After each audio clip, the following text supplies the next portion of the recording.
आगे बढ़ते हैं पाठ संख्या 4 की तरफ और पाठ का नाम है मेरी अभिलाषा। तो चलिए सबसे पहले आपको कविता का परिचय देती हूँ। प्रत्येक बालक अपने जीवन में कुछ ना कुछ बनने का स्वप्न देखता है। स्वप्न कहते हैं सपने को। उसके मन में अनेक अभिलाषाएं जन्म लेती हैं। प्रस्तुत कविता में बालक की कैसे बनने की अभिलाषा है, आओ कविता पढ़कर जाने। तो चलिए अब हम कविता पढ़ते हैं। सूरज सा दमकू मैं, चंदा सा चमकू मैं, झलमल झलमल उज्जवल तारों सा दमकू मैं, मेरी अभिलाषा है। फूलों सा महकू मैं, विहंगों सा चहकू मैं, गुंजित कर वन उपवन कोयल सा कुहकू मैं, मेरी अभिलाषा है। तो दी हुई पंक्तियों में एक बालक क्या कह रहा है कि मेरी इच्छा ऐसी है कि मैं सूरज सा दमकूं और चंदा के समान चमकूं और तारों की तरह मैं झिलमिल झिलमिल करता दमकूं। फूलों सा मैं महकूं, तो बालक कह रहा है कि जैसे फूल महकते हैं उसी प्रकार मैं भी महकूं और पक्षियों की तरह मैं भी चहकूं और पूरे वन उपवन को कोयल की कुहू से मैं क्या कर दूं, गुंजित कर दूं। आगे बढ़ते हैं।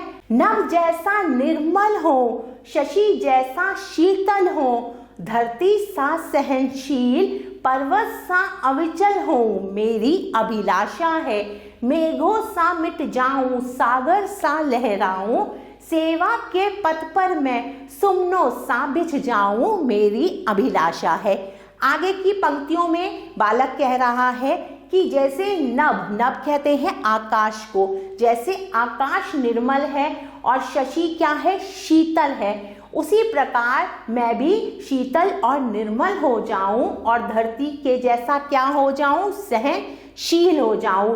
बादलों की तरह मैं मिट जाऊं और सागरों की लहरों की तरह मैं भी लहराऊं और सेवा के पथ पर मैं फूलों की तरह बिछ जाऊं, यह मेरी अभिलाषा है। तो इस कविता से हमें यह शिक्षा मिलती है, मन की अभिलाषाएं सुंदर और श्रेष्ठ होनी चाहिए। आगे बढ़ते हैं। अब समय है शब्दार्थ पढ़ने का।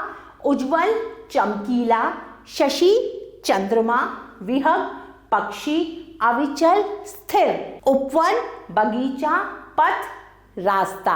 तो चलिए अब समय है कुछ अभ्यास कार्य करने का। सबसे पहले हम करेंगे प्रश्न संख्या 4। सही कथन पर सही तथा गलत कथन पर गलत का चिन्ह लगाइए। तारे झलमल झलमल कल चमकते हैं, बिल्कुल सही कथन है ये। कवि फूलों सा चहकना चाहता है, नहीं, पक्षियों सा चहकना चाहता है। कवि बिजली सा लहराना चाहता है, नहीं, सागर सा लहराना चाहता है। कवि की हवाओं की तरह मिट जाने की अभिलाषा है, नहीं, मेघों की तरह मिट जाने की अभिलाषा है। आगे बढ़ते हैं प्रश्न संख्या 5 की तरफ। सही विकल्प पर सही का चिन्ह लगाइए। कवि कुहकना चाहता है, किसके समान, कोयल के समान। कवि तारों के समान चाहता है चमकना। प्यारे बच्चों, कैसी लगी आपको यह कविता?